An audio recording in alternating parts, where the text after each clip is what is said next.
보셔야 연결될 수 있는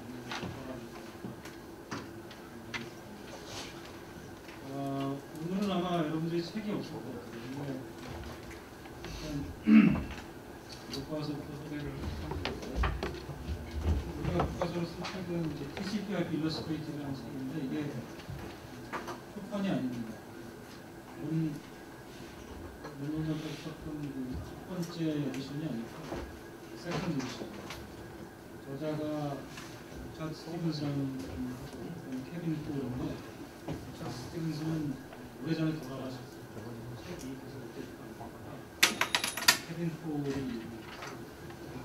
이 책을 쓸 거니까 전 버전의 책을 쓰면 아마 페이지나 이런 게 내용이 차등이 많죠.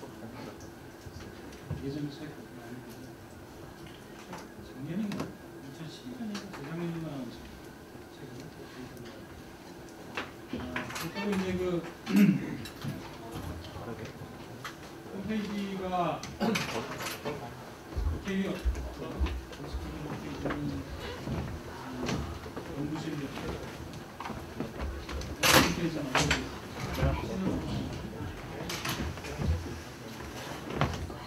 맨 뒤에 글씨가 보여 있군요. 예. 네. 와이드.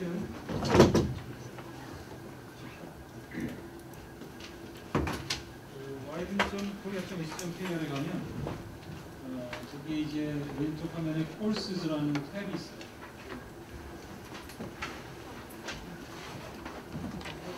콜스즈를 클릭을 하면 여기 이제 2013년 공학기 단위 리스트가 있고 거기에 인터넷 프로토콜이 있는데 인터넷 프로토콜을 클릭하면 이제 거기에 홈페이지가 있어요. 중요한 내용들은 거기에 공지할 테니까 참고하고 강의 자료는 물론 페이지에 거기에 공지가 됩니다. 참고하면 되겠습니다.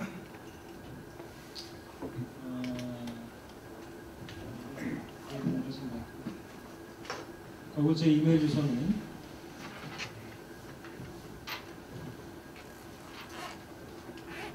gmail.com입니다. 그래서 혹시라도 질문이나 아니면 우리가 요청할 것이 있으면 이메일 주소를 오셔서 요청해달랍니다.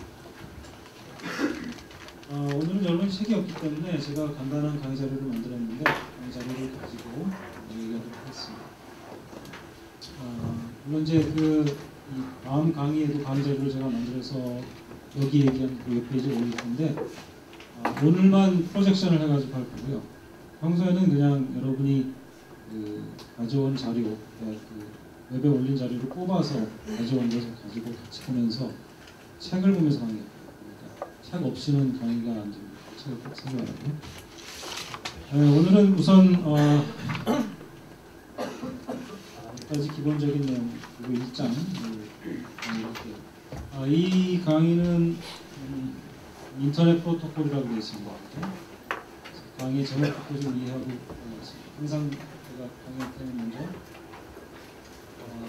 강의 제목은 인터넷 프로토콜부터 설명하는데 이 말의 좀 의미를 이해할 필요가 있습니다. 우리가 하고 있는 이야기. 인터넷이라고 할 때 앞에 단어인 인터넷은 두 개의 어원에서 나온 말입니다. 인터와 넷인데요. 넷은 당연히 여러분 짐작하다시피 네트워크이죠. 혹은 정확히 말한다면 인터 네트워킹 프로토콜인데요. 인터란 말의 뜻은 이제 뭐 사이라고 하는 거죠. 인터 뭐와 뭐의 사이. 뭐와 뭐를 잇다라고 하는 뜻을 가지고 있습니다. 인터내셔널 할 때 그 인터의 의미죠. 네이션들을 잇는 것이 인터내셔널인데 인터넷은 그래서 네트워크들을 잇는 것을 인터네트워킹 이렇게 얘기합니다. 그런데 여기서 네트워크 혹은 네트워킹이라고 한 저것은 사실은 인터넷 프로토콜이 디자인될 때 이 네트워킹이란 말이 의미하는 바는 사실은 각종 서로 통하지 않는 통신 기술들을 말하는 것입니다. 그렇다면 우리가 요즘에도 보면 여러 가지 기술을 쓰죠. 이더넷이라고 하는 유선 기술을 쓰기도 하고 그래서 여러분들 보통 데스크탑 PC 뒤쪽에 보면 전화선보다 조금 굵은 선이 이렇게 연결되어 있죠. 집에 그 인터넷 하는 집에 인터넷 없는 사람 없을 텐데 인터넷 들어올 때 그런 전화선 비슷하게 해서 굵은 선이 하나 들어오죠. 그걸 띄워줘야 이더넷 카드라고 하는 걸 가지고 이제 PC들이 거기다 꽂는 것인데 이더넷이라는 기술도 있고 그 다음에 또 요즘에 가장 많이 쓰이는 기술 중에 하나가 와이파이 무선 랜 기술이죠. 무선 랜도 있고요. 또 사실 여러분이 보기는 쉽지 않지만 이제 그 옵티컬 파이버 그러니까 이제 그 광 파이버 광섬을 사용한 그런 통신도 있죠. 또 예전에는 이제 케이블 TV용 그 선을 이용해서 인터넷을 하기도 했고 그죠. 요즘에도 이제 값싼 인터넷을 찾다 보면 집에 이제 케이블 TV 들어오는 그 사업자가 인터넷을 서비스를 해주기도 합니다. 그런 경우에는 이제 동축 케이블이라고 하는 그 케이블 선을 사용하기도 하죠. 근데 이러한 기술들은요 서로 통하지 않아요. 마치 우리나라 말이 독일 말과 다르고 터키어와 다르고 하는 것처럼 서로 통하지 않습니다. 그래서 인터넷 네트워킹의 목적은 뭐냐면 이와 같이 통하지 않는 여러 기술들을 어떻게 하면 묶어낼 것인가 하는 것입니다. 그래서 인터넷 네트워킹이라는 기술을 통해서 이 통하지 않는 각종 다른 기술들을 엮어내서 최종적으로 목표하는 것은 어느 하나의 기술에 묶여있는 어떤 컴퓨터가 전혀 다른 기술로 통신하고 있는 다른 컴퓨터에 문제없이 데이터를 전달하게 하는 것이죠. 그것이 이제 인터넷 네트워킹의 의미가 됩니다. 그래서 지금 인터넷 네트워킹 프로토콜이라고 하는 이 개념이 언제 등장했냐면 한 20-30년 전에 등장을 했는데 그 당시 이와 같이 이렇게 서로 통하지 않는 기술들이 굉장히 많았고 그것을 하나로 묶어내기 위해서 이와 같은 것을 아예 의도하고 만들었어요. 누가 만들었냐면 미 국방성이 돈을 대고 연구소들한테 대학 연구소들한테 맡겼죠. 그래서 이제 이러한 기술들이 등장하게 됩니다. 그래서 원래 인터넷은 미국 국방성의 소유인 기술이었어요. 이제 1990년대 중반쯤 해서 상업화가 됐죠. 그래서 그때 이제 미국 국방성이 놔준 거예요. 지금은 이제 전 세계적으로 모든 사람들이 쓰는 기술이 되었습니다. 인터넷 프로토콜에서 두 번째 단어가 프로토콜인데 이건 사실은 이제 통신에서 이제 쓰는 단어이긴 한데 원래는 외교에 쓰이는 단어입니다. 프로토콜이라고 하는 것은 정해진 관례나 규례를 말하죠. 그래서 외교관들이 만나서 뭐 어떤 협상을 한다거나 뭐 자기 나라의 의사를 표현한다고 할 때 쓰는 어떤 의미를 가진 정해진 말들이 있어요. 그렇죠? 뭐 강한 유감을 표시한다고 화났다는 이야기입니다. 그래서 근데 그걸 갖다가 나라 사이에서 한국은 화났습니다. 이렇게 안 하거든요. 한국 정부는 무슨 정부에 대해서 강한 유감을 표시한다. 이런 식으로 표현합니다. 그죠? 또 외교관들끼리 파티를 할 때, 외교관들이 만날 때 대사들은 여기에 저처럼 이렇게 단추가 이렇게 이 칼날을 단추로 묶는 것이 관례가 아닙니다. 그래서 원래는 깨끗한 와이셔츠를 입어야 되고 단추가 달리면 안 돼요. 근데 전에 우리 고대 총장도 역임하셨던 한성주 교수님 계시죠. 그분은 그 관례를 깨고 이렇게 단추가 여기 묶여 있는 와이셔츠를 입었다. 부하들이 굉장히 말렸다고 합니다. 이런 프로토콜들이 있어요. 그러니까 그 사회에서 지켜야 할 어떤 법칙 같은 게 있는 거죠. 이 프로토콜들은 통신에 와서는 그래서 무엇을 뜻하는가 하면 그 컴퓨터들이 지금 우리가 최종적으로 하려고 하는 게 이제 서로 데이터를 전달하는 것인데 그 데이터를 전달할 때 사용하는 일종의 언어가 됩니다. 일종의 언어예요. 일종의 언어이고 그래서 우리가 평소에 쓰는 언어에서처럼 우리 자연 언어에서처럼 이 문법도 있고 또 쓰는 구사할 때 사용되는 적용되는 여러 가지 법칙들이 있어요. 그래서 자세하게 뒤에 가서 얘기를 하게 될 것입니다만은 그래서 이제 그 인터넷 네트워킹의 용도로 개발된 이제 프로토콜들인데 정확하게 말하면 사실 인터넷 네트워킹 프로토콜즈가 돼요. 복수가 돼요. 왜냐하면 한 개의 프로토콜이 이걸 하는 것이 아니고 여러 개의 프로토콜이 저 목적을 가지고 만들어져서 쓰이고 있습니다. 인터넷 네트워킹 프로토콜즈가 정확하게 사실은 이 코र्스의 제목이 됩니다.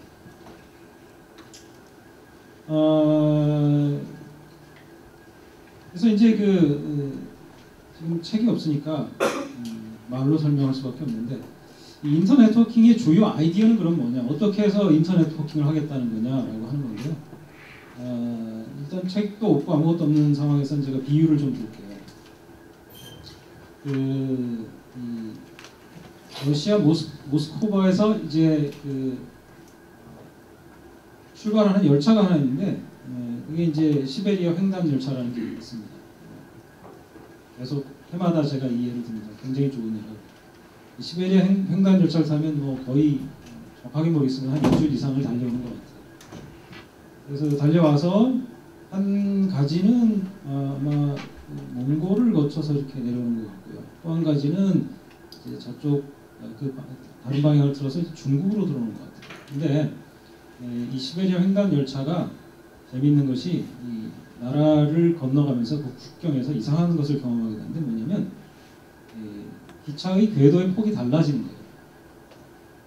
그래서 소련, 또 핀란드, 몽골 이런 나라들은 아마 제가 알기로는 거꾸로일 수도 있겠는데, 어쨌든 중요한 건 뭐 누가 더 넓으냐가 아니라 차이가 난다는 겁니다.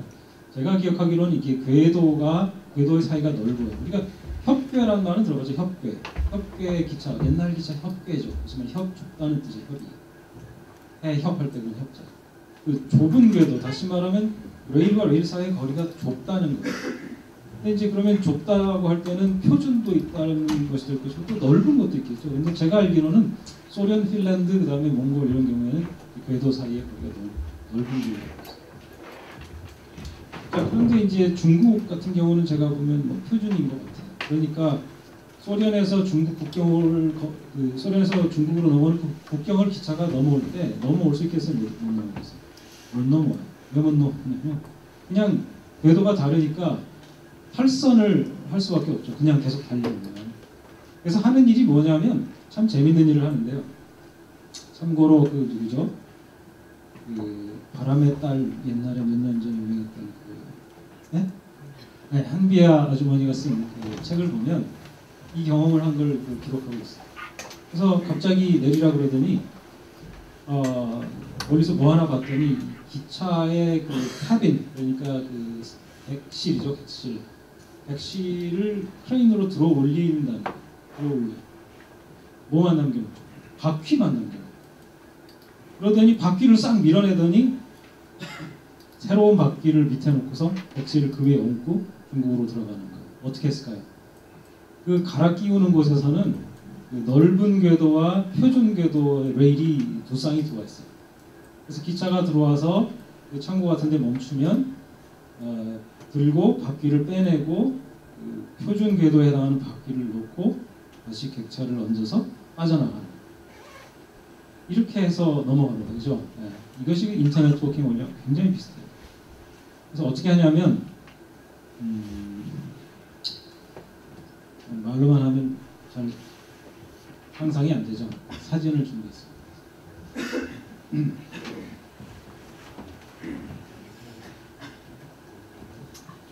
이렇게 돼 있어요. 여기 큰 사진에 보면 밑에 바퀴가 떨어져 나와 있는 게 보이죠? 객차가 지금 크레인으로 들어 올려져 있어요. 그래서 이걸 밀어내고 새로운 세트의 바퀴를 밑에 놓고 얹어서 가는 거예요. 자세히 보면 잘 안 보일 것 같은데 여기 밑에 줄이 두 줄씩 있어요. 두 줄이에요. 그죠? 한 줄이 보통 기차 궤도라 그러면 한 줄 한 줄인데 두 개씩 있어요. 무슨 말이에요? 표준 궤도와 넓은 궤도가 다 같이 깔려 있는 거죠. 들어와서 넓은 궤도 떼어내고 그 용도의 바퀴를 떼어내고 표준 궤도 용도의 바퀴를 넣은 뒤에 차를 얹어서 갑니다. 그런데 인터넷에서도 이 일이 벌어지는데 이게 무슨 말이냐면 이 두 개의 궤도들이 서로 컴패터블하지 않은 거죠. 다시 말하면 기차가 그냥 거기를 연달아 지나가면서 그냥 가버릴 수 없는 것처럼 어떤 하나의 기술, 아까 인터넷 네트워킹 할 때 이 네트워킹이라고 하는 말에 해당되는 기술이 굉장히 여러 개 있었다고 했잖아요. 그죠? 그래서 그 기술로 해서 갈 수 있는 끝이 있었을 거예요. 끝이. 그 끝까지 간 다음에 그 다음에 이제 더 가고 싶을 때는 마치 이런 시설처럼 무언가가 있어서 거기에서는 지금까지 실려온 데이터가 예를 들면 객실로 비유하죠. 실려온 데이터가 이 실어 날라준 바퀴를 떼어내버리고 옛날 바퀴를 떼어내버리고 새 바퀴 위에 얹혀져 가는 것과 같은 원리로 작동을 하게 돼서 지금 이걸 갖다 제가 그림으로 표현해 본 건데 옛날 바퀴에서 들어 올려진 다음에 크레인이 옮겨서 새로운 바퀴에 얹어서 가죠. 이 기술, 그러니까 이렇게 달려온 이 넓은 궤도의 기술과 이 표준 궤도의 기술은 전혀 컴패터블하지가 않아요. 그냥 지나갈 수가 없죠. 그래서 이렇게 가게 되는데요. 여러분들의 데이터가 그것이 이메일이 됐던 웹페이지가 됐던 혹은 인터넷 전화 목소리 담은 패키지 됐든 간에 그 데이터 단위가 마치 이것처럼 이제 서로 다른 기술들을 가로지릅니다. 건너갑니다. 이것이 이제 인터넷의 원리고요. 제가 자꾸 이제 비유를 쓰는 건 아직 여러분들 머릿속에 개념이 안 잡혔기 때문에 비유를 쓰는 건데 어떤 만화의 한 컷입니다. 이 컷에 보면 이 사람들이 줄을 서가지고 어떤 그 가게에서 어떤 물건들을 날라서 이 트럭에 쌓고 있습니다. 그런데 이 사람들이 마치 이 뭐와 같으냐면 서로 다른 기술들과 같아요. 그래서 이 사람이 어떤 이더넷이라고 하는 기술이면 두 번째 사람은 와이파이라는 기술이라고 할 수 있고 뭐 세 번째 사람은 또 다른 기술을 할 수 있는데 이 여러분이 실제로 실어 날라야 할 데이터를 서로 이렇게 넘겨주면서 계속하고 있죠. 마치 이와 같은 거로 비유할 수가 있겠습니다. 그래서 매 한 번 건너뛸 때마다 이제 이런 일이 계속 일어납니다. 그래서 인터넷을 보게 되면 이건 좀 뭐가 뭔지 잘 모를 그림 같이 생겼는데 사실은 이제 이게 인터넷에 연결된 구조를 표현해 본 그림인데 이런 식의 이렇게 한 칸씩 넘겨주기를 대략 한 30번쯤 하면 전 세계 어디라도 갈 수가 있습니다. 우리나라는 저걸 한 7, 8번 하면 어딘지 가요. 여러분의 컴퓨터 출발해서 친구가 부산에 살든 강원도에 살든 한 7, 8번 하면 가게 됩니다. 물론 이제 고대 안에서 고대를 빠져나갈 때까지 좀 몇 번 더 하지만 고대를 빠져나가서부터 해가지고 여러분의 친구의 컴퓨터까지 다 다닐 때 한 7, 8번 정도 저 과정을 거치면 가게 되어 있어요. 근데 이제 과정을 거칠 때 참 여러 가지 기술들을 거치게 되죠. 여러분이 여기서 스마트폰으로 뭔가를 보낸다 그러면 당장 이제 와이파이를 쓰게 되고요. 와이파이 다음에 이더넷이 있을 거고요. 이더넷 뒤에는 무슨 아까 얘기한 옵티컬 파이버가 있을 거고 전부 다 서로 통하지 않는 기술이에요. 그런데 그 만나는 접점마다 아까 이와 같은 일들이 이제 일어나게 됩니다.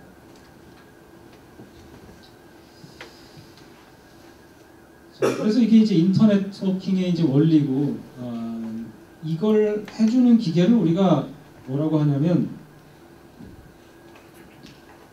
저런 작용이 일어나는 기계를 우리가 라우터라고 해요. 라우터. 그래서 아까 잠깐 스쳐 지나갔습니다만 인터넷이 어떻게 생겼냐를 시각화해 보면 이렇게 생겼다. 그런데 여기 잘 보이지 않지만 하나하나의 점들이 그런 라우터라고 할 수 있겠습니다.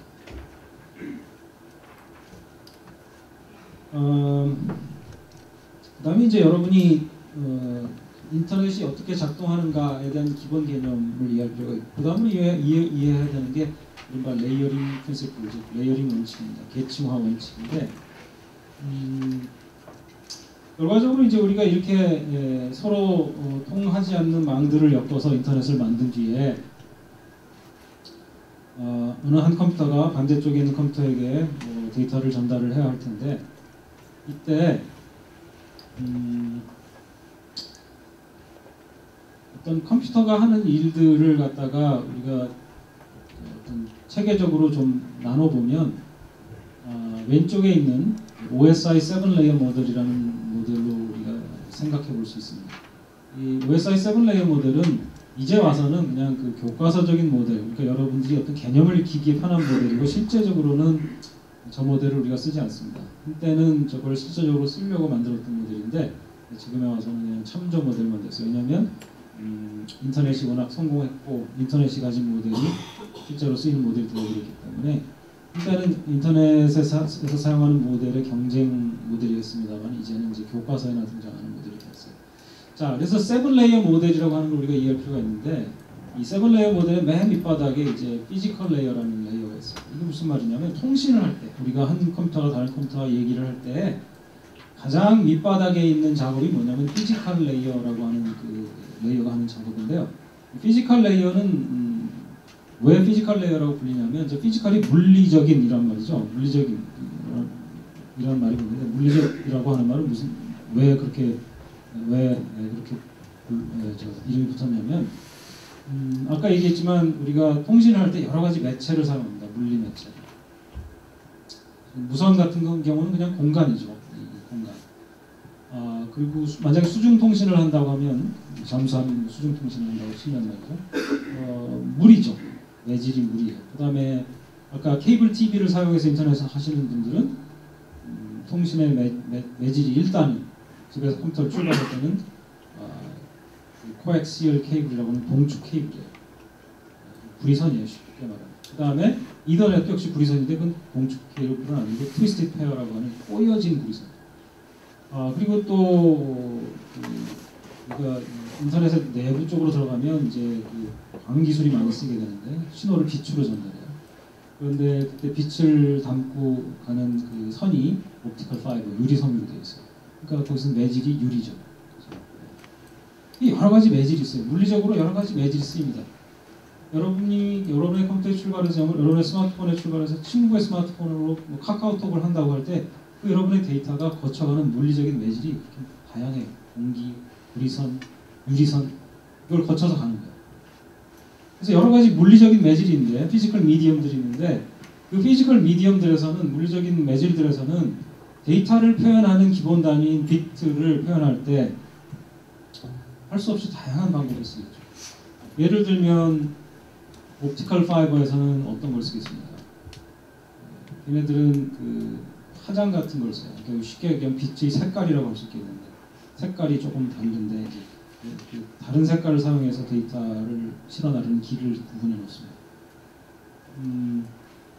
또 무선 같은 데서는 이제 여기서도 역시 마찬가지로 프리퀀시 차이가 나게 되는데 채널 1, 2, 3, 4 와이파이 쓰다 보면 뭐 채널이 1번부터 시작해 6번, 11번 이렇게 되는 것도 있고 뭐 그 사이 여러 개죠. 우리나라에 사실은 이제 13개의 채널을 쓰게 되는데 그 채널이라고 하는 게 이제 서로 다른 주파수죠. 그러니까 TV 채널, 라디오 채널은 똑같은 개념이거든요. 네. 그럼 이제 주파수 되게 다른 거죠. 그래서 이제 그 매질마다 우리가 이 비트를 표현하는 방법, 비트를 그려내는 방법이 달라요. 그래서 그것에 사실은 몰두되어 있는 그 작업을 해주는 그 레이어가 이 피지컬 레이어입니다. 쉽게 얘기하면 물론 이제 사실 그보다 훨씬 복잡한 일을 하지만 근본적으로 그게 가장 중요한 일입니다. 그래서 비트 하나하나가 0과 1이 여기서 표현이 되는 거예요. 그 주어진 매질 위에서. 그것이 피지컬 레이어가 하는 일이고요. 그 다음에 그래서 1, 0 이런 비트들이 표현되고 나면 그 다음에 하는 일이 뭐냐면 그 비트들을 묶어서 데이터 링크라고 되어 있는데 하나의 링크라고 하는 걸 건너가는 거예요. 링크가 뭐냐면 한 개의 기계와 또 하나의 기계 사이를 연결하는 쉽게 얘기하면 연결하는 링크죠. 뭐. 그래서 링크 얘가 뭐냐? 여러분의 스마트폰에서 지금 고대 와이파이망을 통해서 카카오톡을 하고 있어요. 그러면 첫 번째 링크는 뭐가 됩니까? 여러분의 스마트폰에서 그 AP까지 이게 AP잖아요, 그죠? 이 AP까지에 한 번 건너가는 링크가 되고요. 여러분이 만약에 그걸 갖다가 3G나 LTE로 하고 있다 그러면 여러분의 스마트폰에서 지금 여기 CI는 안 보이지만 어딘가에 지붕에 꽂혀 있을 그 흉물스러운 안테나 거기까지가 하나의 링크예요. 그래서 이 데이터 링크 레이어에서 하는 일은 뭐냐면 일단 1, 0은 제대로 그려주고 있잖아요. 피지컬 레이어가 자기가 책임지고 그려주고 있어요. 그렇기 때문에 그것들 1, 0들을 묶어가지고 1, 0, 1, 0, 0, 1, 0 하는 이런 바이너리 그 데이터들의 한 묶음을 우리가 프레임이라고 하는데 그 한 묶음을 한 프레임을 한 링크 우리가 지금 예를 들어 설명한 그 하나의 링크를 건너가게 하는데 이 데이터 링크 레이어의 주안점이 있습니다. 그래서 하나의 링크를 건너갔다고 하는 건 뭐냐면 지금 여기서 이 맥락에서 얘기하자면 하나의 네트워크를 지금 가로질러 갑니다. 하나의 네트워크를 가로 올려갔어요. 그 다음에는 또 다른 종류의 네트워크가 올 수 있어요. 지금 와이파이로 해갖고 AP까지는 왔지만 보시다시피 AP에 지금 뭔가 선이 박혀 있죠. 저기 이더넷 케이블이에요. 또 이 AP까지 도달하면 AP에서 그 다음까지는 뭘로 가야 돼요? 이제 와이파이가 아니라 뭐예요? 이더넷을 통해서 또 한 번 더 가야 돼요. 그죠? 그렇게 해서 한 걸음 한 걸음 가는 겁니다. 아까 그래서 한국은 한 7, 8걸음이면 어디든지 갈 수 있다고 했고, 아무리 먼 곳이라도 세계 어떤 곳이라도 한 30걸음이면 다 갈 수 있다고 했잖아요. 그런 링크가 30개만 거쳐가면 여러분은 어디든지 갈 수 있는 거예요. 세계에서. 인터넷을 통해서. 그래서 데이터 링크가 그 하나하나를 건너가는 기술에 집중하는 그 부분이고요. 일단 그렇게 하나의 링크를 통해서 건너갈 수 있으면 그 다음에 이루어지는 게 이제 네트워크 레이어라고 하는 건데, 말이 좀 짧은데 인터네트워킹 레이어라고도 불리고 네트워킹 레이어라고도 불리고, 이건 뭐 하는 거냐? 자, 하나하나씩 건너갈 수 있다고 그랬죠. 링크 하나하나 건너갈 수 있게 되었어요. 여기는 이더넷이고, 여기는 와이파이고, 여기는 무슨 종류 옵티컬이고, 또 여기는 뭐라고 해야 좀 적절할까요? 여러분이 잠수함하고 얘기할 때, 그럼 여기는 이제 물이겠죠, 물. 네. 이런 매질들로 이루어진 링크들인데, 이것을 엮어내는 것을 우리가 네트워킹이라고 해요. 여기서 이 각각을 우리가 뭐라고 한다고요? 라우터라는 장비를 중간중간 박아넣어서 링크와 링크를 이어줘요. 이어지는 부분에서 무슨 일이 일어났었죠? 이 일이 일어나는 거예요. 여기가 이더넷으로 왔다가 와이파이로 간다 그러면, 이더넷으로 왔다가 와이파이로 가기 위해서 이 실제 데이터만 들어올려서 이 기술들을 바꿔 태워주죠. 그거 역할을 하는 기계를 우리가 라우터라고 했잖아요. 그래서 이 라우터들을 여기다 엮어서 보시다시피 단절되어 있던 하나하나의 개별적인 링크들을, 물론 이 링크들을 건너가는 기술들은 링크 레이어에서 했으니까, 묶어서 포인트 A에서 포인트 B까지 쭉 데이터가 전달되도록 해주는 것이 인터네트워킹 레이어 혹은 네트워킹 레이어에서 하는 일입니다. 아시겠죠? 이것이 이제 네트워킹 레이어에서 하는 일이고요. 그 다음에 트랜스포트 레이어가 하는 일은 뭐냐면, 이 네트워킹 레이어에서는 사실은 이게 지금 한 선으로 그려져 있지만, 정말 그 이름에 걸맞게 한 줄기로 이루어져 있는 것이 아니라 어떻게 돼서 사실은 인터넷 안을 들여다보면 멀기설기 다른 라우터들이 또 이렇게 굉장히 많이 이렇게 망처럼, 그야말로 그물처럼 연결되어 있겠죠. 굉장히 많을 거예요. 이렇게 얼기설기 돼 있을 텐데, 이 네트워킹 레이어를 통해서 또 어떤 지점에서든, 여기가 C라고 합시다. 그럼 C에서 또 D까지도 이렇게 해서 이어지게끔 해주잖아요. 이어지게끔 해주면 이제 쉽게 말하면 길이 뚫린 거죠. 어느 한 지점에서 다른 지점까지, 경주에서 천안까지 길이 뚫려 있는 거죠. 경주에서 천안까지 딱 겨냥해서 직접 뚫지는 않았지만 그 사이의 길들을 엮어서 어쨌든 한 지점에서 다른 지점까지 갈 수 있는 길이 열려 있는 거죠. 그것이 네트워킹 레이어가 해주는 일이고, 그 다음에 트랜스포트 레이어가 해주는 일은 뭐냐면, 그렇게 길들이 뚫려져 있습니다. 다시 말하면 임의의 한 지점에서 임의의 다른 지점까지 가는 길이 열려 있다고 할 때 어떻게 효율적으로 실어 나를 것이냐, 어떻게 효율적으로 또 이 짐을 실어 나른다고 하면은 사실은 그걸 시킨 주체가들이 있을 텐데, 그 주체가 요구하는 바에 맞게 실어 날라줄 거냐. 그래서 이름도 트랜스포트 레이어예요. 이송한다, 운송한다 이 말이죠. 운송 레이어가 하는 일은 쉽게 얘기하면 그런 거잖아요. 고속버스 회사 같은 거예요. 고속도로는 고속버스 회사가 안 뚫죠. 그거는 나라에서 뚫어줬을 거예요. 혹은 민자 사업으로 뚫었든지, 어쨌든 길 뚫는 사람은 따로 있어요. 그 길을 뚫어서 이런 어떤 포인트에서 다른 포인트로 갈 수 있는 길이 열리도록 가능성을 열어준 것은 네트워크 레이어가 한 것이고요. 그 위에서 이제 손님들을 위해서 뭔가 실어 나르는 서비스를 하는 주체들이 등장할 거예요. 그죠? 고속버스 같은, 기차 같은 것들이 등장하죠.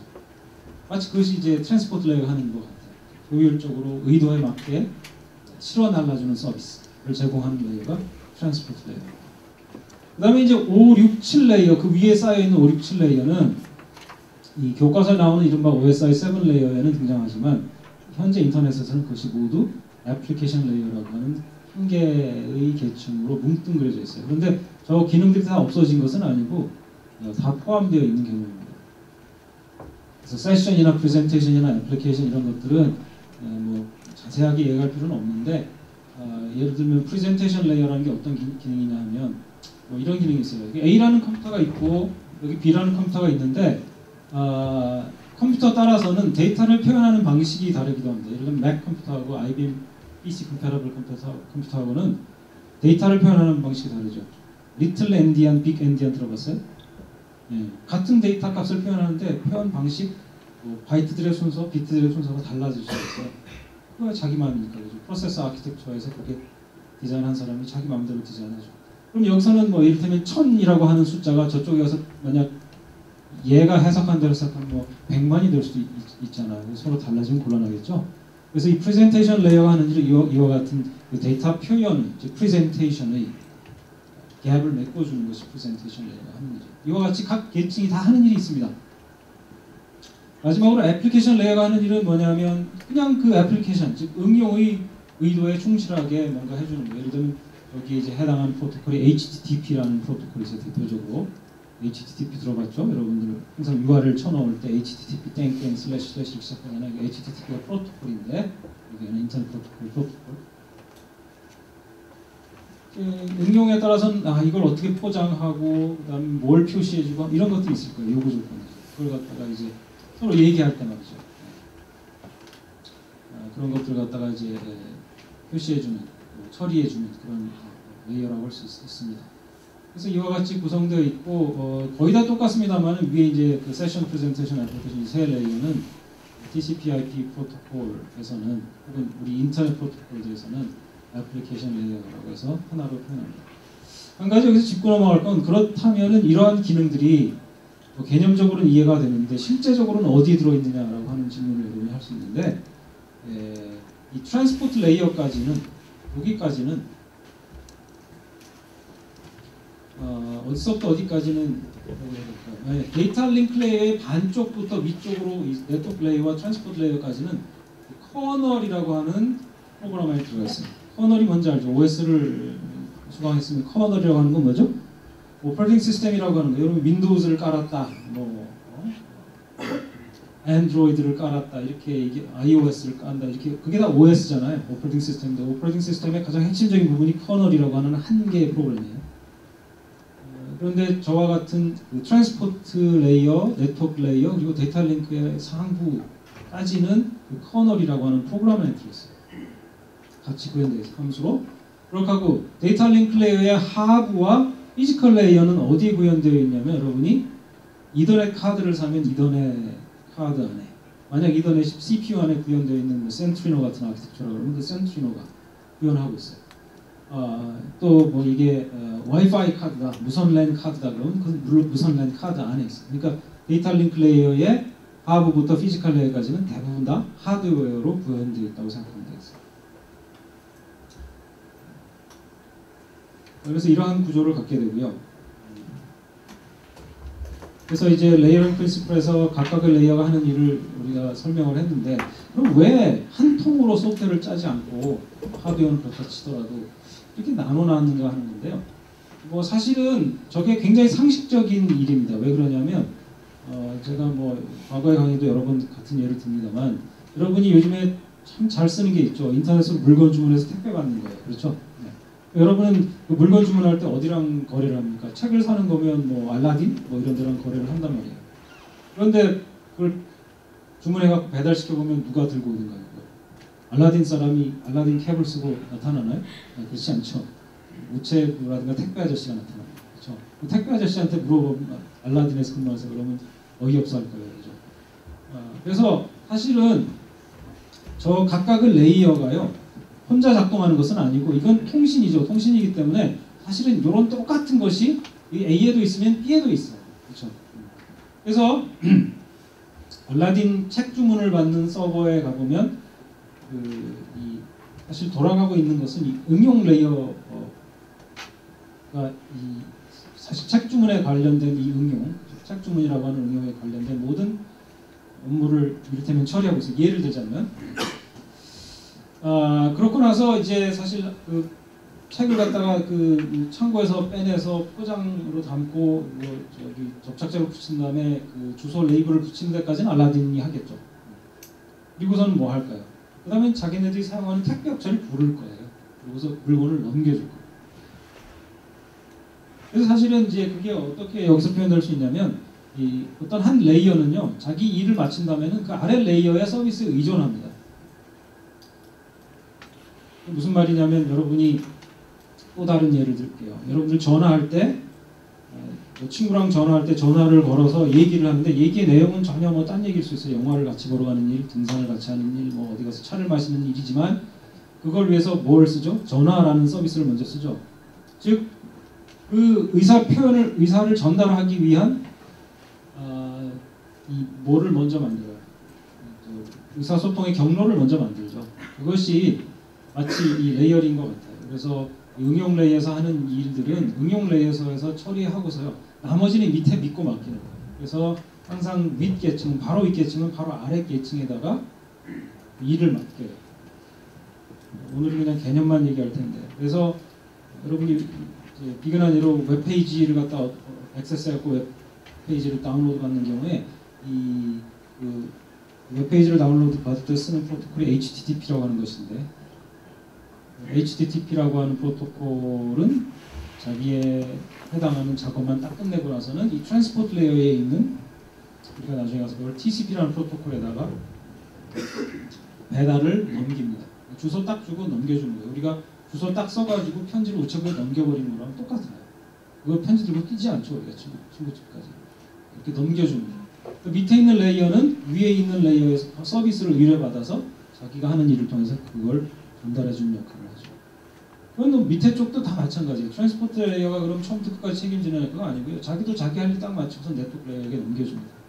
예를 들면 제가 미국에 책을 주문하면 아마존 같은 책을 주문하면 나랑 아마존이랑 할 얘기 다 하고요. 뭐 돈 지불이라든가 책 선정 뭐 등등 배달의 방법 같은 걸 다 거래를 한 다음에 딱 거래가 끝나면 아마존이 예를 들면 미국 그 USPS 미국 우체국 시스템이라든가 아니면 뭐 FedEx라든가 DHL이라든가 운송업체들 불러서 짐을 넘길 거예요. 그럼 그 운송업체가 물론 자기네 큰 회사면은 그 비행기를 날려서 물건을 가져오기도 하지만 만약 그렇지 않다 그러면 또 그 태평양 건너오는 비행기는 또 다른 비행기 회사 서비스를 쓸 수가 있어요. 운송업체 그렇잖아요, 그죠? 미국 그 우체국 같은 시스템에서는 그렇게 하겠죠. 그래서 대한항공에 맡길 수 있어요. 그죠? 그래서 이와 같이 이제 그 서로 그 일을 밑에다 맡기는 그런 구조가 우리 생활 속에서도 존재하죠. 똑같아요. 그래서 이렇게 만들어 놓으면 그 각각의 레이어들을 저렇게 잘라 놓으면 우리가 여러분들 소프트웨어 짤 때 항상 강조하는 원칙이 일반 모듈러라이제이션을 하는 거죠. 그래서 고칠 때 전체를 다 뜯어 고칠 필요 없이 뭐 필요한 레이어만 건드리면 돼요.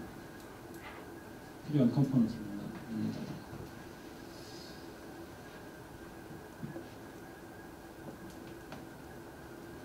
그래서 사실은 굉장히 많은 프로토콜들이 있습니다. 여기 보면 특별히 위아래쪽으로 굉장히 많죠.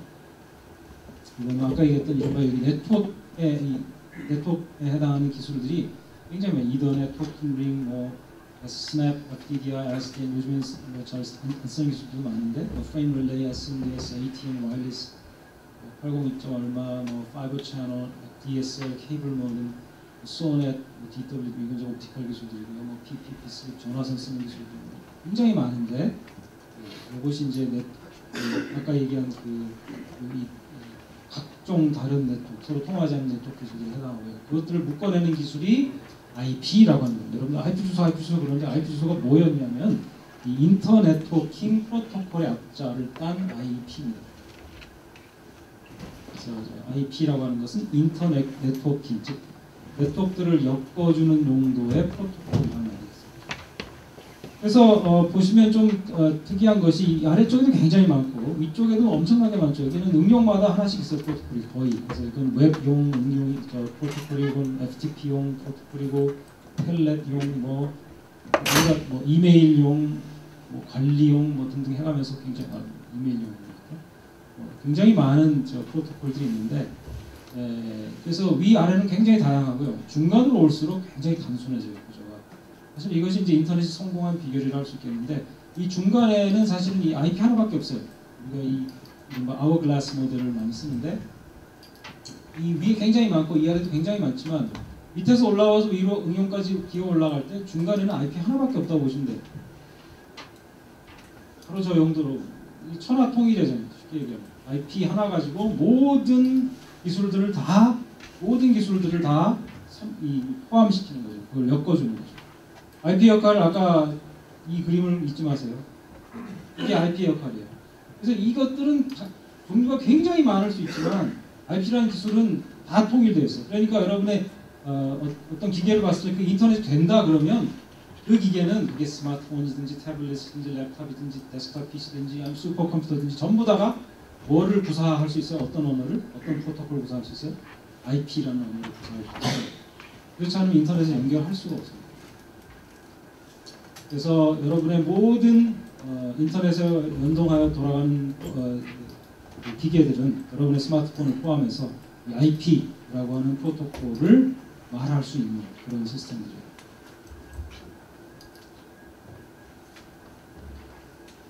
그 다음에 이것은 사실 이제 인터넷 프로토콜과는 상관없지만 몇 가지 개념 소개를 좀 해야 할 필요가 있겠는데 스위칭이라는 그 개념을 좀 소개할 필요가 있고요. 스위칭이라고 하는 게 뭐냐면 그림을 제가 찾지 못했는데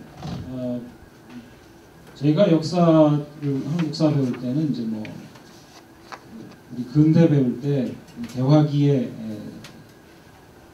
있었던 여러 가지 일들을 소개하면서 이렇게 뭔가 하나 사진이 나온 게 있었는데 그게 뭐냐면 상투튼 여기 어떤 사람이 커다란 옷장 같은 데 앞에 앉아가지고 이렇게 선이 많이 나와 있는데 거기서 뭔가 이렇게 꽂았다 뺐다 뭐 하는 역할을 하는 걸 사진 찍은 게 있어요. 이게 이제 쉽게 얘기하면 이제 옛날 전화기 기술 중에 스위칭 보드라고 하는 건데 그 스위칭 보드가 뭐냐면 이제 어떤 전화기 하나랑 또 다른 전화기를 아예 정기적으로 연결해 주는 거죠. 옛날 전화 방식이잖아요. 그죠? 이 스위칭이라는 개념은 왜 필요하냐면 예를 들어 100가구가 사는 마을이 있다고 합시다. 그래서 그 마을에 전화기를 설치해주고 싶은데 모든 다른 그 이웃들을 전화 걸 수 있게 하는 이웃집으로 하는 걸 해주고 싶은데 만약에 1대1 전부 다 직접 연결해 주려고 그러면 와이어링이 얼마나 필요해요? 얼마나 필요해요? 100가구면 2분의 n 곱하기 n-1이죠? 얼마예요 그러면? 선이 5,500개가 필요하죠. 5,500 선을 연결을 해야 돼요. 그죠? 100가구만 살면. 그렇게 안 하죠. 그죠? 그렇게 할 리가 없잖아요. 그죠? 어떻게 해요?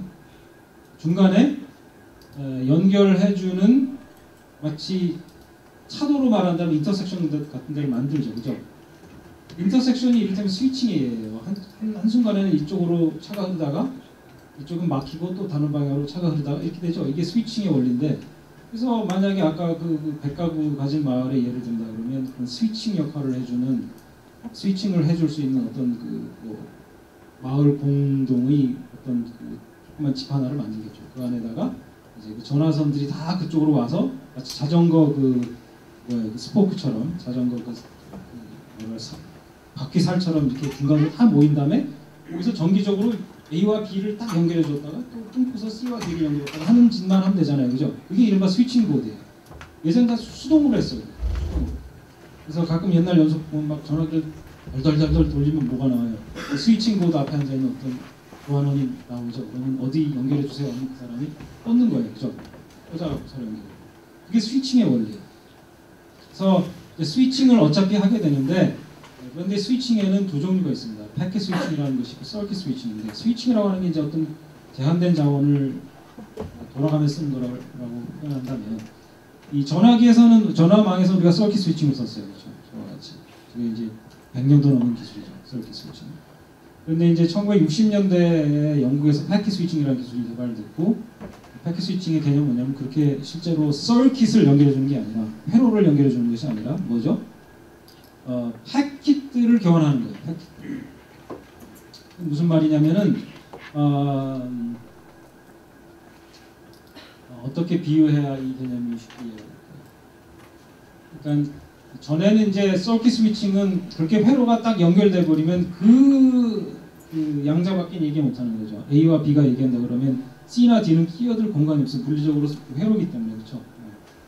그런데 이제 패킷 스위칭 하게 되면 다 서로 연결은 되어 있습니다. 연결은 다 되어 있는데 이제는 나눠 쓰는 방식을 어떻게 하냐면 내가 보내는 데이터를 짧게 끊어서 이른바 패킷이라는 단위로 만들고 그 패킷이라는 단위를 서로 다 연결되어 있는 데서 서로 이제 주고받는 식입니다.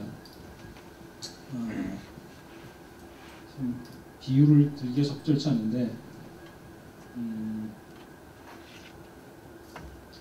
뭐 굳이 비유하자면 우리 도로망이랑 비슷해요. 그러니까 이제 도로들은 다 연결이 돼 있고 어떻게 하냐면은 그 차들을 서로 도로에서 같이 공유하면 쓰죠, 그죠? 어느 한 차만 달리는 것이 아니라 차들이 도로를 같이 쓰잖아요. 그것처럼 이제 데이터가 연결되어 있는 데를 자유롭게 달릴 수 있습니다. A와 B가 통신한다고 해서 C가 거기 끼어들 수 없다 그런 거 아니고 더 이상 같이 나눠 쓸 수 있는 거죠.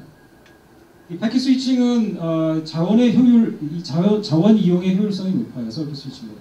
서킷 스위칭은 이미 연결되어 있는 그 양자 말고는 다른 친구들이 쓸 수 없기 때문에 자원 이용의 효율성이 낮은 데 안에서 패킷 스위칭은 이제 그게 높죠. 그래서 저 기술이 개발되는데 패킷 스위칭이 두 종류가 있어요. 하나는 데이터그램이고 또 하나는 이제 버추얼 서킷이에요. 이 얘기를 왜 하냐면 인터넷이 스위칭의 관점에서 본다면 패킷 스위칭에 해당하고요. 패킷 스위칭 중에서도 데이터그램에 해당해요. 데이터그램과 버추얼 서킷 방식이 뭐가 다르냐면 버추얼 서킷은 패킷 스위칭이긴 한데 예전에 우리가 썼던 서킷 스위칭과 아주 흡사한 성질을 가지고 있어요. 그래서 데이터는 여전히 패킷으로 이렇게 나갈 겁니다. 패킷으로 전송이 됩니다. 여러분 이메일이라고 그러면 이메일을 조각조각 내서 한 덩어리씩 막 쏴줄 건데 버추얼 서킷 방식이라고 한다면 그 버추얼 서킷 방식에서는 예전 서킷 스위칭이 가졌던 성질, 즉 한번 서킷이 셋업되면 그 셋업된 서킷을 따라서 그 데이터들이 움직이는 그와 같은 성질을 갖게 되고요. 여기 질문을 하면 제가 설명해 줄 수 있는데 제가 설명하기 쉽지 않아요. 데이터그램 방식은 뭐냐면 예를 들면 서킷 스위칭은 서킷을 따라서 패킷들이 졸졸졸졸 따라간다 그러면 버추얼 서킷은 데이터그램은 그 패킷 하나하나가 독립적이에요. 이 데이터그램이란 말이 어디서 왔냐면은 텔레그램이란 말에서 왔어요. 텔레그램은 전보죠. 전보. 전신. 전보라고 합니다. 여러분 요즘엔 전보를 안 써요. 전보가 뭔지도 모를 거예요. 근데 우리 때는 전보라는 기술이 있었고요. 그 당시에 이제 전화를 하지 않고 메시지를 보내는 방식이었어요. 예전엔 전화가 워낙 귀했기 때문에 전화를 걸기 힘들었고 그래서 급한 일이 있을 때 이제 우체국에 달려가서 이른바 전보라는 걸 칩니다. 그러면 꼭지 한 장 정도에 들어간 메시지 하나를 쓸 수가 있어요. 보통 그때는 급할 때 저걸 썼어요. 그래서 부친 위독 이럴 때 썼습니다. 새벽에 전보가 오면 정말 겁나는 일이에요. 그 데이터그램이라고 하는 게 딱 전보 한 장짜리 뜻해요. 그래서 데이터가 한 장 한 장, 그러니까 한 조각 한 조각, 패킷 하나하나가 독립적인데 데이터그램에는 목적지 주소가 딱 적혀 있고요. 목적지 주소를 따라서 가면 됩니다. 데이터그램은 여러분이 뭐 웹페이지 하나가 뭐 300kb다 그러면 300kb를 뭐 300조각을 내서 1kb짜리 패킷을 만든 뒤에 보낸다 그러면 300개의 조각이 다 독립적이에요. 그래서 인터넷을 통과할 때 뭐 어떤 길로 갈지 몰라요. 다 서로 다른 길을 따라서 올 수도 있고요. 그래서 그 목적 주소만 딱 가지고 있으면 그리로 미사일처럼 이렇게 그 목적지를 이렇게 날아든다고 생각하면 되겠어요. 원칙적으로 데이터그램들은 서로 다른 길을 통해 갈 수가 있습니다. 인터넷이 정확하게 데이터그램 방식이라서 실제로 패킷들이 앞뒤 출발 순서대로 안 들어올 때가 있습니다. 중간에 길이 바뀌어. 얘는 이 길로 왔는데 쟤는 저 길로. 참 이게 다 뜬구름 잡는 이야기죠. 그래서 좀 어려운데 여러분들한테 부탁할 게 뭐냐면 질문을 그래서 자주 하세요. 잘 이해가 안 가면 오늘까지는 제가 그냥 강의를 쭉 하고 알겠는데 책을 보고서 진도 나갈 때는 질문을 좀 열심히 해주시기 바랍니다. 자, 그래서 분류하자면 스위칭 방식으로 말하면 인터넷은 데이터그램, 패킷 스위칭의 한 가지 방법을 쓰고 있다.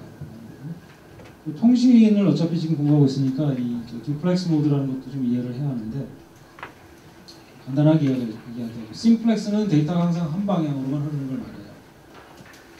그래서 이를테면 지금 현재의 TV 방송, 라디오 방송 같은 건 굳이 통신으로 여긴다면 심플렉스 방식인 거죠. 여러분 방송국 쪽에 뭘 쏠 수가 없잖아요. 그죠? 듀플렉스 방식은 양방향으로 데이터가 오가는 걸 말하는데 그것은 또 두 가지로 구분할 수 있습니다. 하프 듀플렉스와 풀 듀플렉스로 나뉘는데 하프 듀플렉스는 한 순간에, 한 시점에는 한 방향으로만 데이터가 흐를 수 있다는 걸 말하고요. 풀 듀플렉스는 한 순간에도 양쪽 방향으로 데이터가 흐를 수 있으면 그걸 풀 듀플렉스라고 해요.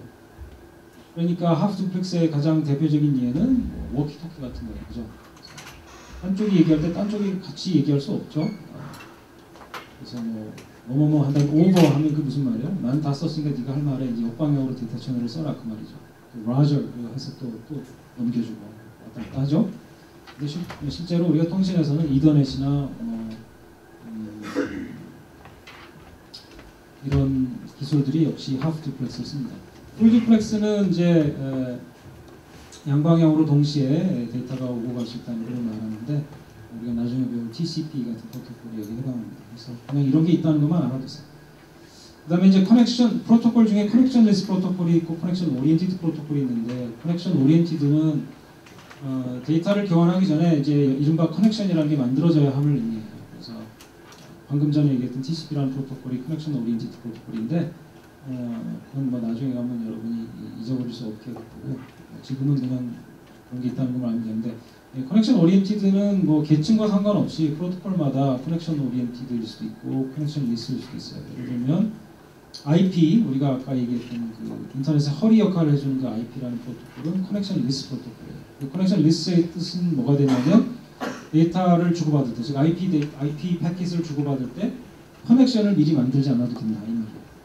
이 커넥션 오리엔티드의 개념을 확실하게 이해하려면 여러분이 쓰는 전화를 생각하면 되는데 여러분 전화기 딱 뽑아들자마자 친구한테 얘기 못하죠. 네. 먼저 친구에게 연결돼야 됩니다. 그렇죠? 이게 커넥션의 개념이에요.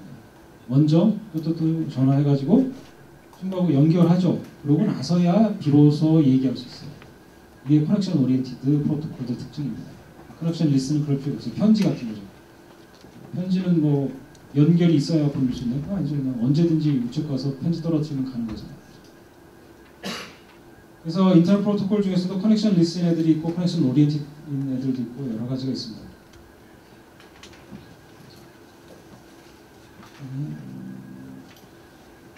그다음에 이제 1장에서 나오는 개념 중에 하나가 또 인캡슐레이션이라고 하는 게 있는데 이게 이제 계층화 원칙 얘기할 때 따라 나오는 부속 개념인데요.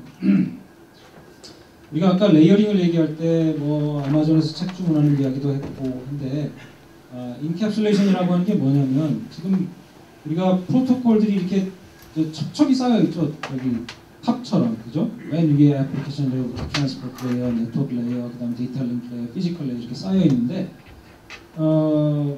이 인캡슐레이션이라고 하는 게 뭐냐면 이 봉투에 담는 일이에요. 캡슐이란 말은 알죠? 캡슐. 인캡슐레이션 캡슐에 담다라고 하는 말이에요. 캡슐이라는 게 뭔지는 알죠? 캡슐은 쉽게 하면 봉투, 뭐 포장 이런 건데 인캡슐레이션이라는 게 뭐냐면 여러분들 편지 쓰는 예를 한번 생각해 봅시다. 편지 쓰면 편지를 요즘에 손편지 쓰는 사람 거의 없지만요. 손편지 쓴다고 생각해 보세요. 손편지를 써가지고 어떻게 해요? 그 편지 낱장 그대로 그냥 던지지 않죠. 네, 어떻게 하면 돼요? 적은 다음에 봉투에 넣죠. 그게 인캡슐레이션이에요. 근데 봉투에는 왜 넣어요? 봉투에 넣는 목적이 뭐예요? 물론 이제 쓰인 내용이 창피하기도 하죠. 남이 보면 그죠? 나 뜨거운 얘기도 있을 수 있으니까 굳이 드러낼 필요 있어요. 그러니까 봉투에 가린다는 의미도 있지만 사실은 봉투의 의미는 또 다른 데 있어요. 사실은 가린다는 말, 보호한다, 가린다 이거 말 뭐가 있을까요? 봉투에 뭐가 쓰이나요? 목적지 주소가 쓰이죠.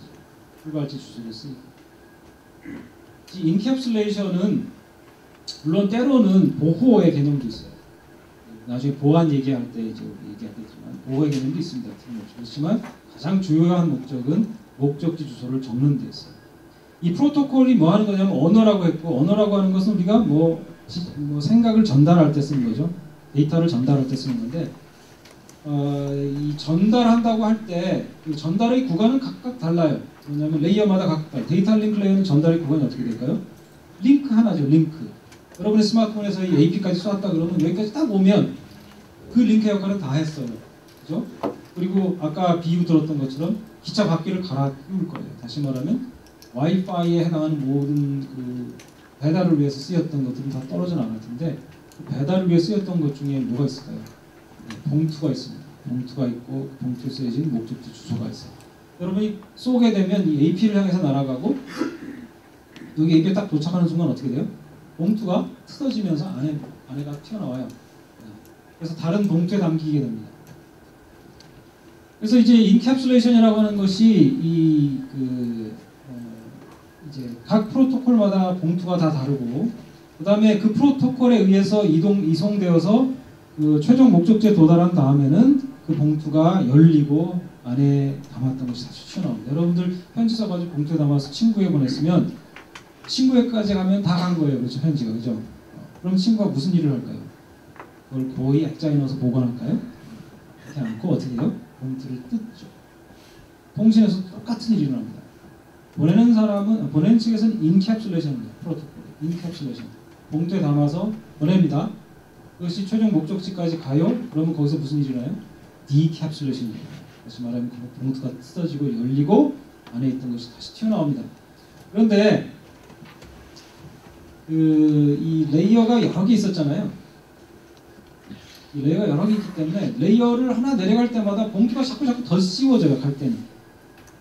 생각해보세요. 내가 여러분 손편지를 써서 접어서 그 규격 봉투에 넣어서 우체국에 갖다 줬잖아요. 근데 이게 만약에 미국으로 가는 편지다 그러면 어떻게 될까요? 뭐 어쨌든 어찌 해서 공항까지 갈 건데 그때 미국 가는 편지들이 한 자루에 들어갈 거예요. 그렇죠? 행랑 같은 데 이렇게 우편 행랑, 포스트라고 쓰인 커다란 마대자루 같은 데 들어갈 거예요. 그 다음에 그 마대자루가 그냥 굶어서 태평양을 건너가지는 않을 거 아니에요. 그죠? 어떻게 하겠어요? 공항에 가가지고 왜 알루미늄 커다란 육각 상자 있잖아요. 육면체 상자. 그죠? 카고 비행기가 싣고 가는 에어카고 담는 알루미늄 박스 있죠. 커다란 거. 거기에 실릴 거 아니에요. 이런 것들이 바로 이 중첩변의 인캡슐레이션의 과정이에요. 여러분 조그만 규격 봉투에 담는 것도 봉투에 담기는데 그것이 마대자루에 들어간 것도 또 그보다 더 큰 봉투에 담긴 거예요. 함께. 그 다음에 그게 또 에어카고 컨테이너에 들어간 것도 담긴 거죠. 그리고 태평양 건너가면 이제 그 비행기를 타고 가야 되는 구간은 끝났어요. 배달 구간. 그렇죠? 그러니까 에어카고 컨테이너가 열려지겠죠. 그리고 마대자루가 다시 등장할 거예요. 그죠? 마대자루를 보고서 이제 또 어떻게 하겠어요? 이게 무슨 캘리포니아 주로 가는 거면 캘리포니아 주 가서 마대자루가 열리고 각각의 봉투들이 튀어나오고 그다음에 그 각각의 인디비주얼한 봉투들이 원래 의도된 목적지로 각각 뿔뿔이 갈 거예요. 가서는 또 그 봉투가 뜯어지고 최종적인 내용들이 나오겠죠? 이와 같이 마치 러시아 인형처럼 이렇게 봉투가 겹겹이 이렇게 담기게 됩니다. 트랜스포트 레이어에 맨 처음엔 애플리케이션 레이어에 봉투가 감싸겠죠. 여러분 웹페이지 액세스할 때 어떻게 할까요? 서버가 여러분 요구하는 웹페이지를 갖다가 감습니다. HTTP라고 하는 프로토콜에 맞는 규격 봉투에 넣어요. 그걸 트랜스포트 레이어에 내려줘요. 그럼 여기 TCP라는 프로토콜인데 걔가 또 자기 맞는 봉투에 또 넣어요. 그걸. 그러니까 사실은 봉투 여러 개 속에 겹겹이 들어가 있어요. 실제 내용은. 그러면서 그것이 봉투들이 각자 자기의 최종 목적지에 다다를 때 열리게 됩니다.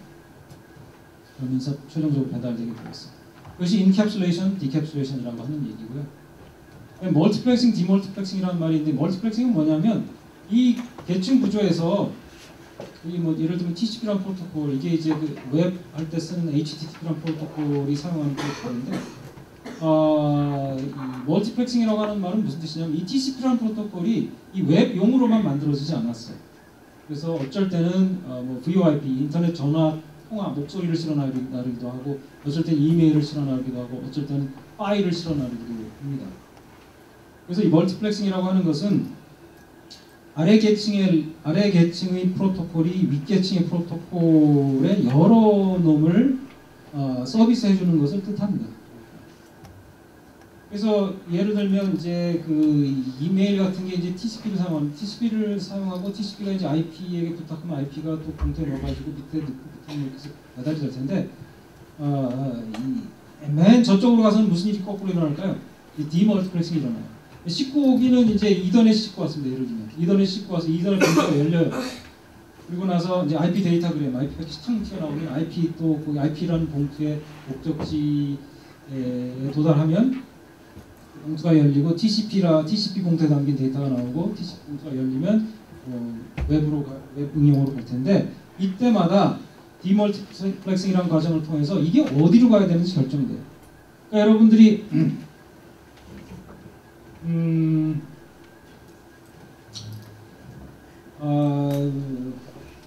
어떤 프로토콜이 이제 자기가 자기 배달 구간을 마치게 되면 그 다음에 윗계층으로 이제 올라간다고 할 때 여기서 일로 올라간다고 할 때 이 길이 한 길이 아니라는 거예요. 한 길이 여러 개의 트랜스포트 레이어가 있습니다. 이게 IP 하나지만은 TCP도 있고 뒤에 가보면 UDP도 있고 ICMP도 있고 여러 프로토콜이 있거든요. 그래서 그걸 봉투를 보면 거기 나와요. 아 이거는 어디로 가야 된다 라고 하는 것이 주소뿐만 아니라 어떤 프로토콜이 처리해야 한다는 것까지 써 있어요. 누가 썼을까요? 예를 들면 여기서 IP가 실어 날라와서 딱 그 IP 봉투를 딱 뜯으면서 보니까 TCP가 처리를 해야 돼서 일로 내보냈습니다. 근데 그렇게 하라고는 누가 시켰을까요?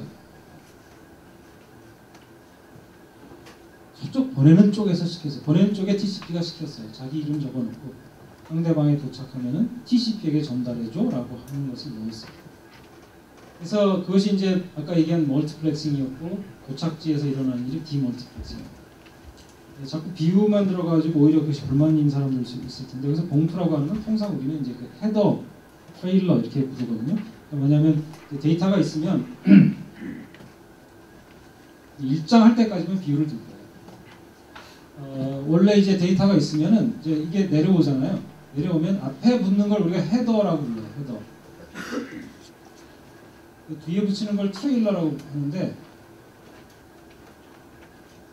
주로 이제 아까 얘기한 주요 내용, 즉 목적지 주소라든가 이거는 누가 처리해야 된다든가 하는 것들은 다 헤더에 적혀요. 트레일러는 거의 역할이 없습니다. 이거는 이제 프로토콜 따라서 뭐 검사를 해본다든지 오류가 있냐 없냐 정도에 쓰입니다. 주로 정보들은 다 헤더에 적혀 있어요. 그래서 이제 한국 사람들이 자주 실수하는 것 중에 이게 헤더를 헤드라고 쓰는 사람이 있어요. 머리가 아니고 헤더입니다. 헤더, 트레일러의 상대어인 헤더예요. 트레일러 알죠? 트레일러가 뭔지. 여러분들 트랙터 트레일러 알죠? 이렇게 뒤에 그 컨테이너 짐 싣고 가는 그 머리만큼 트럭 있죠. 그게 이제 트랙터는 끌다는 말이니까. 트랙터는 끄는 놈, 트레일러는 뭐야? 이게 끌려오는 놈이죠. 이게 끌려오는 놈이고 이건 그의 상대어인 헤더입니다. 헤더. 헤더가 아니고. 저 헤더에 이제 주요 정보들이 적혀. 이 인터넷 프로토콜들은 이제 도대체 어디서 만들어지느냐라고 하는 건데 그 IETF라고 하는 기관이 있습니다. 이제 원래는 아까 얘기했지만 인터넷은 미국 국방성 소유였기 때문에 미국 국방성이 소집하는 회의였어요. 인터넷 엔지니어링 이름도 태스크포스. 태스크포스란 말은 이게 민간 용어가 아닙니다. 원래 이게 군대에서 쓰는 용어예요. 태스크포스는 어떤 특별한 임무를 맡은 기동군 같은 거거든요. 태스크포스가 이제 미국 국방성에서 이제 인터넷 엔지니어링을 위해서 만든 태스크포스인데 여기서 거의 모든 작업을 다 해요. 프로토콜 표준화에 대한 모든 작업을 다 하고요. 다 작업이 끝나고 나면 그 상위 기관인 인터넷 엔지니어링 스티어링 그룹이라는 게 있어요. 이쪽에다가 이제 회부해요. 우리가 다 완성했으니까 이걸 승인해 주십시오라고 해서 일정 절차를 거치면 그것이 이제 승인 절차를 거쳐서 표준화되어가는 과정을 밟습니다. 그 외에 이제 그 표준화 자체 그 결과에 대해서 책임지는 건 아니지만 전체적인 철학을 정해주는 쪽이 이제 인터넷 아키텍처 보드라는 데가 따로 있고요. 그래서 가장 그 중요한 일은 IETF에서 한다고 생각하면 되고요. 1년에도 지금도 1년에 3차례 모입니다. 한때 인터넷이 굉장히 폭발적으로 이제 성장하고 있을 때는 여기 굉장히 사람들도 많이 모이고 했어요. 10,000명 이상 모이고 막 했는데 요즘에는 뭐 잘 모르겠습니다. 그래서 일정의 내용은 대략 이런 거고요. 다음 시간에 올 때는 교과서를 꼭 구입을 하시고 오시면 되겠고 오늘은 책이 없기 때문에 제가 뭐 그림을 보고 뭘 설명할 수도 없고 아무것도 없어가지고 어쩔 수 없이 비유를 사용하고 이렇게 서서 설명했는데 다음 시간부터는 책을 가지고 수업을 할 거니까 책이 꼭 필요하니까 꼭 사가지고 오늘 여기까지 하겠습니다.